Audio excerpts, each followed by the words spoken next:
Halo everyone, selamat pagi. Assalamualaikum warahmatullahi wabarakatuh. Perkenalkan, nama saya Tadika Audiama ya. Saya dari kelas psikologi B dengan NIM 2031041041048. Di sini saya akan mempresentasikan untuk memenuhi UAS mata kuliah Psikologi Komunikasi. Saya mengambil jurnal kedua yang telah diberikan oleh Ibu Ayu dengan judul Analisis Pola Komunikasi Keluarga beserta manfaatnya pada program sekolah ibu untuk membangun keluarga yang harmonis. Pada slide yang pertama, saya akan menjelaskan mengenai latar belakang penelitian ini. Komunikasi yang positif itu sangat amat penting ya teman-teman ya, dalam menjalin komunikasi yang baik antar keluarga, apalagi untuk merekatkan keharmonisan suatu keluarga itu sendiri. Memiliki keluarga yang harmonis adalah dambaan semua orang tentunya. Dalam keluarga yang harmonis, setiap keluarga anggota berinteraksi dan berkomunikasi positif sehingga konflik dapat terhindari. Di samping itu, penelitian ini bertujuan untuk satu, mengidentifikasi karakteristik peserta sekolah ibu di 3 kelurahan kota di Bogor. Yang kedua, mengelompokkan pola komunikasi keluarga peserta sekolah ibu berdasarkan kategori rendah, sedang, dan tinggi. Untuk penelitian ini bertujuan untuk yang terakhir adalah menganalisis manfaat program sekolah ibu. Nah, penelitian ini dilakukan dengan 2 metode teman-teman. Yang pertama adalah pendekatan kuantitatif dan juga pendekatan kualitatif. Nah, di hasil penelitian ini menunjukkan sebagian besar atau 84,62% responden menyatakan sangat setuju bahwa kebersamaan keluarga adalah segalanya, dan 71,79% merasa sangat dekat dengan suami dan anak-anaknya. Analisis pada data penelitian kualitatif memperlihatkan juga peserta merasakan manfaat sekolah ibu yang dapat menambah pengetahuan dan pemahaman tentang cara mengasuh anak dan membangun keluarga yang sangat harmonis. Jadi, peserta sekolah ini sangat merasakan manfaatnya jika ibu itu berpendidikan tinggi. Nah, di teori yang digunakan ini, kita mengambil 3 teori yang digunakan dalam penelitian jurnal ini. Yang pertama, hasil penelitian dari Quiz atau Sandrock pada tahun 2007. Terungkap orang tua dengan pernikahan bahagia cenderung lebih sensitif, responsif, hangat, dan afektif terhadap anak-anaknya dan juga remaja. Para peneliti juga menemukan hal itu kepuasan pernikahan sering dikaitkan dengan pola asuh yang sangat baik. Hubungan perkawinan adalah salah satunya faktor pendukung penting dalam pengasuhan anak.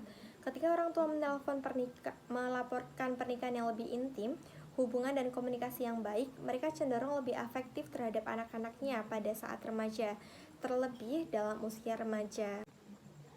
Nah, sebaliknya teman-teman, komunikasi yang buruk dan interaksi yang buruk antara ayah dan ibu itu bisa menyebabkan ketidakharmonisan dalam keluarga, terutama dalam hal perceraian ya.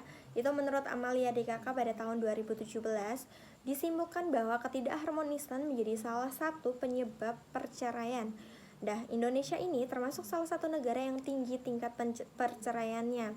Kasus perceraian di Indonesia seperti yang dijelaskan dalam Badan Pusat Statistik pada tahun 2018, selama periode 2015 sampai dengan 2017 dialami tren yang sangat meningkat.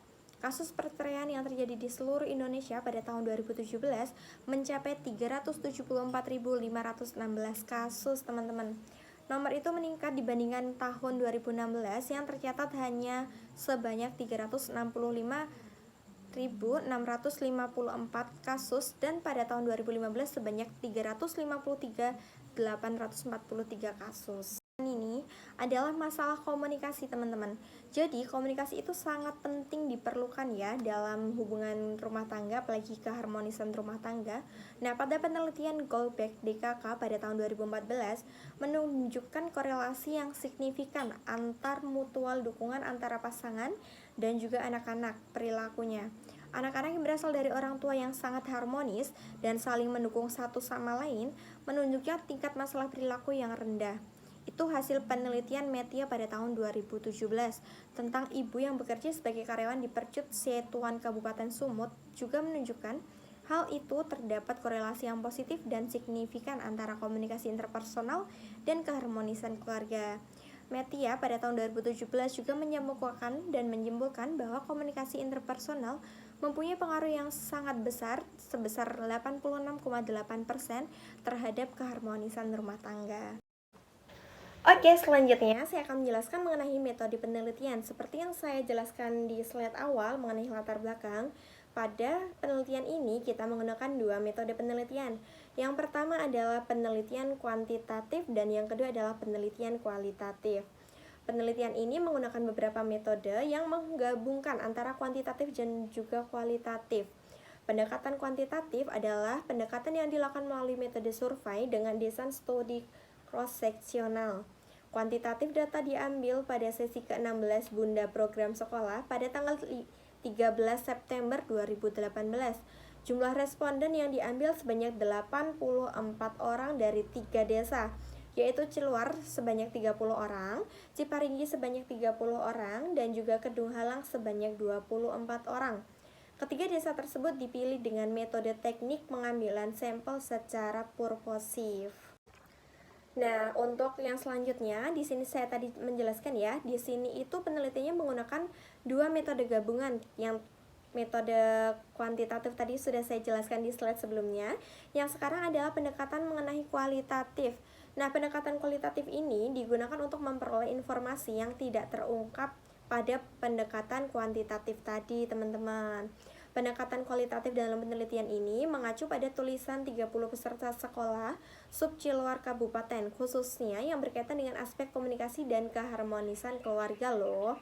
Nah, 30 peserta ini nantinya menuliskan pendapat perasaannya yang berkaitan dengan suami istri, ibu, komunikasi anak, dan juga ibu remaja. Nah, dari hasil analisis kualitatif, kemudian akan terlihat tuh manfaat yang dirasakan oleh peserta sekolah ibu menuju keharmonisan rumah tangganya.